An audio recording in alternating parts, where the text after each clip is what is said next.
Hi everyone, this is John, and I want to talk about the rapture of the Christian church.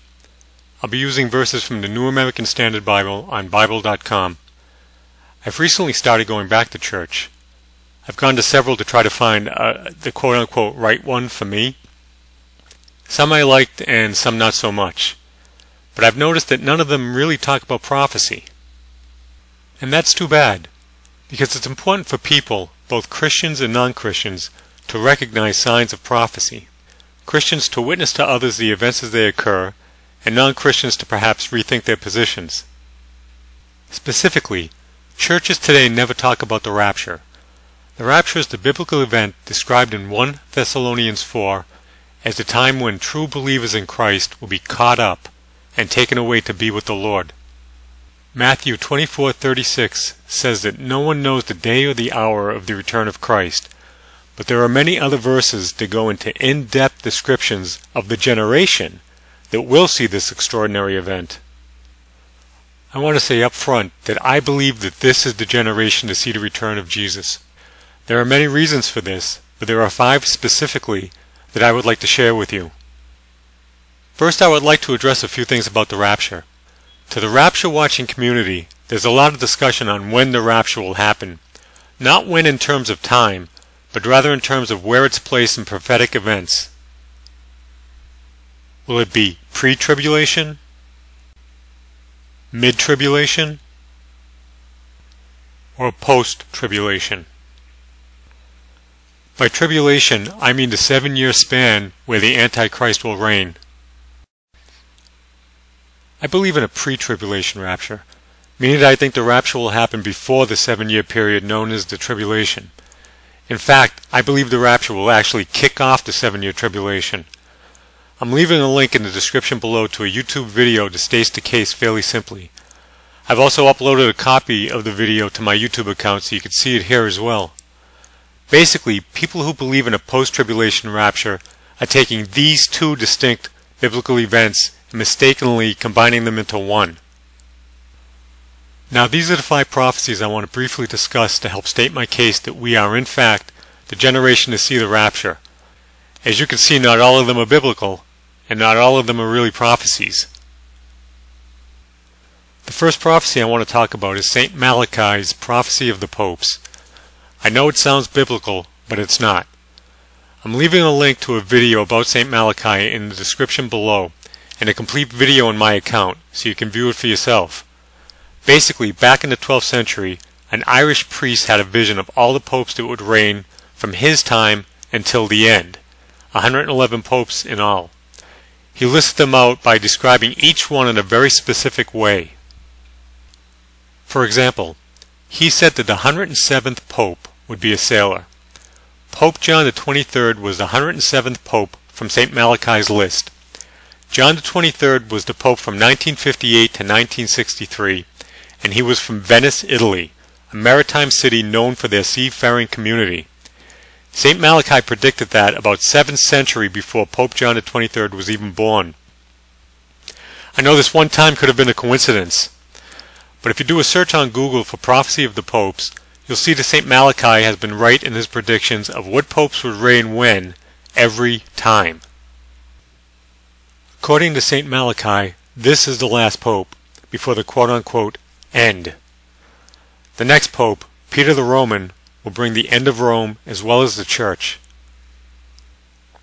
There's a lot more to this prophecy, so if you want to know more, you can either follow the link in the description below or do a simple search on the subject. The second prophecy I want to talk about is, in fact, a biblical prophecy and predicts our increased technology or sudden burst of knowledge. Now, keep in mind the Bible isn't a book. It's a compilation of writings over thousands of years from prophets and disciples, most of whom never knew each other. I think that fact is lost on a lot of people. People generally lump in verses from, for example, Daniel and John, and since they're both from the Bible, they think it's all from one source. This is an untrue assumption. That would be equivalent to taking all the World War II movies ever made, putting them all in one DVD set, then assuming that every movie in it is from the same studio and producer, simply because they've all been compiled in one place. In reality, many of these prophets are separated by centuries, culture, and language. Their writings were compiled into the Bible even more centuries after that, well past the time of Christ. So even though some of my sources are from the Bible, they should all be seen as separate and distinct from each other. This particular verse is from the Old Testament of Daniel, 12:4 to be exact, and says that the final generation will have a sudden burst of knowledge, and all will easily travel to and from. The generation walking the earth today has the unique distinction of mass transportation. For thousands of years, it could take weeks or months to get from one country to another, and that's if you were really determined. Otherwise, it could take years.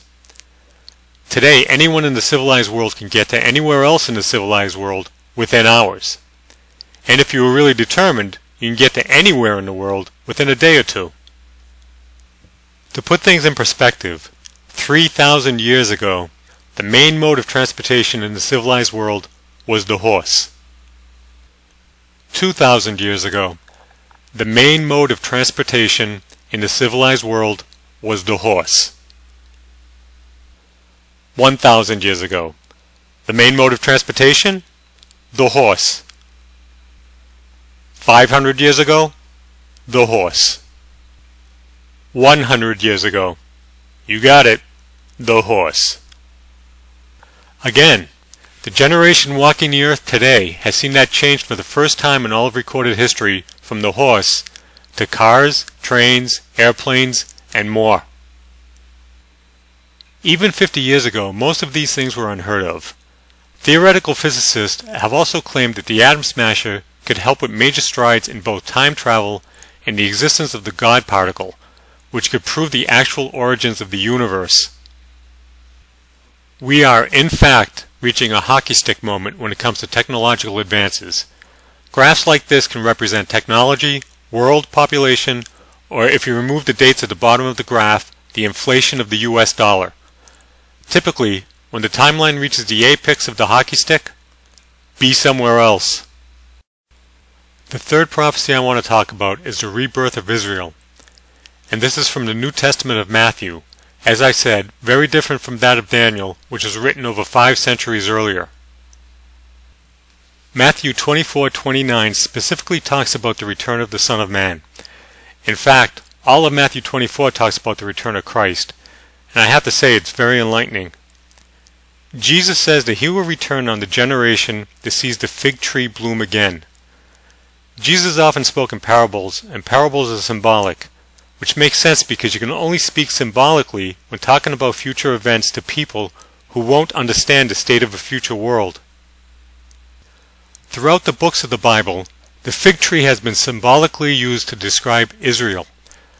So it's widely accepted that Jesus was saying that he will return on the generation that sees the rebirth of Israel. Now, think about the impossibility of that statement. At that time, Israel was long gone. It fell to the Assyrian Empire 700 years before the time of Christ. So Jesus was telling his followers that he will return when a country long gone centuries ago will be reestablished. How many countries return after falling 7 centuries earlier? None. When a nation is conquered, it is culturally absorbed by the conquering nation within 2 generations. And that was 2,000 years ago. So for us, the kingdom of Israel fell over 27 centuries ago. How many nations return after falling 27 centuries earlier? In all of recorded history, that has only happened once. And it happened in 1947 when Israel was reestablished as a state. And the generation that saw that will see the return of the Son of Man. Now, there's a lot of discussion on what makes a generation. Is it 50 years or 100? And when do we start the clock?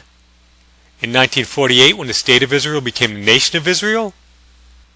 Or in 1967, after the 6-Day War, when Israel gained the Gaza Strip, Sinai Peninsula, the Golan Heights, and the West Bank, bringing modern Israel that much closer to the original borders of the ancient Kingdom of Israel. The bottom line is, if someone who has witnessed either event is still walking the earth, then we are in the generation that witnessed the event. And that is this generation. This prophecy is even more intense than the two previously mentioned. The first one was from a 12th century Catholic priest saying that this is the generation that sees the return of Christ based on a timeline of popes.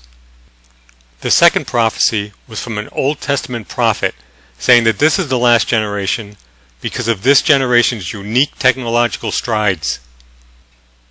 But this particular prophecy is from Jesus himself, and he's saying flat out that he will return on the generation that sees Israel reestablished as a nation.